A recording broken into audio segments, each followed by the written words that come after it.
అరుణమ్మ వంటలు. హాయ్ అండి, ఈ వీడియోలో మీకు తోటకూరతోటి వెయిట్ లాస్ రెసిపీ ఎలా తయారు చేయాలో చూపించబోతున్నాను. తోటకూరతో వెయిట్ లాస్ రెసిపీ ఏంటి అనుకుంటున్నారా? తప్పకుండా వీడియో లాస్ట్ వరకు చూడండి, స్కిప్ చేయకుండా, మీకే క్లియర్గా అర్థమవుతుంది. దీంతో చాలా సింపుల్ రెసిపీ అండి, కానీ బెస్ట్ రిజల్ట్ అయితే ఉంటుంది. 10 డేస్లో మీకు రిజల్ట్ అనేది కనిపిస్తుంది.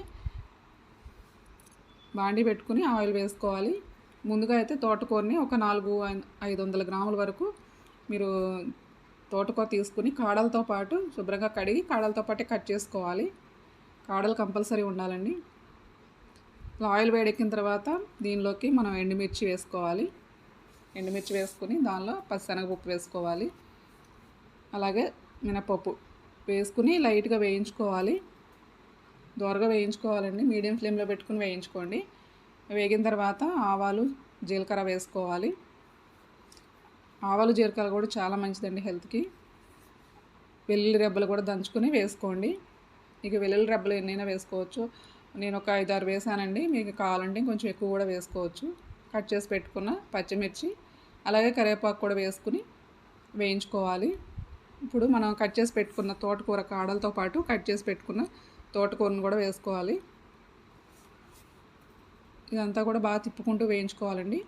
మనం ఇలా చేసుకుని దీన్ని మధ్యాహ్నం లంచ్లో కానీ లేకపోతే నైట్ డిన్నర్లో కానీ మీకు ఎప్పుడు వీలుగా ఉంటే అప్పుడు, ఎప్పుడు ఇష్టమైతే అప్పుడు కనుక మీరు ఒక పూట దీన్ని ఒక బౌలు రైస్ లేకుండా ఓన్లీ డైరెక్ట్గా ఇలాగే తినాలి.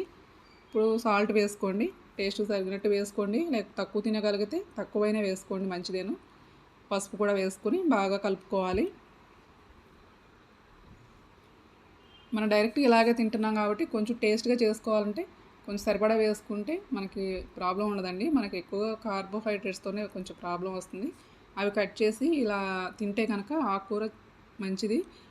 అలాగే దీనిలో మంచి కాల్షియం కూడా ఉంటుందండి. తోటకూరలో చాలా మంచిది. పిల్లలు కానీ పెద్దవాళ్ళు కానీ డైలీ కనుక తింటే చాలా మంచిది తోటకూర. చూడండి, చాలా వరకు మగ్గిపోయింది కదా. కొంచెం వాటర్ చల్లుకొని మూత పెట్టుకుంటే మనకి బాగా మగ్గిపోతుంది. మెత్తగా ఉంటుందన్నమాట వాటర్ చల్లుకోవడం వల్ల, డ్రైగా లేకుండా. సరిపడా కారం టేస్ట్కి సరిపడా వేసుకోండి. తక్కువ వేసుకున్నా పర్వాలేదు, మీ ఇష్టం అండి, తినేదాన్ని బట్టి వేసుకోండి. ఇది డైరెక్ట్గా రోటీ కానీ రైస్ కానీ లేకుండా డైరెక్ట్గా ఇలాగే తీసుకోవాలండి. మధ్యాహ్నం కానీ రాత్రి కానీ తీసుకోవాలి. ఫ్రూట్స్ ఎక్కువ తినాలి, వాటర్ ఎక్కువగా తాగాలి. కాకపోతే మీరు ఒక్క పూటే ఏదైనా కార్బోహైడ్రేట్స్ ఒక్క పూట తింటే మీకు బెస్ట్ రిజల్ట్ అనేది వస్తుందండి. ట్రై చేయండి.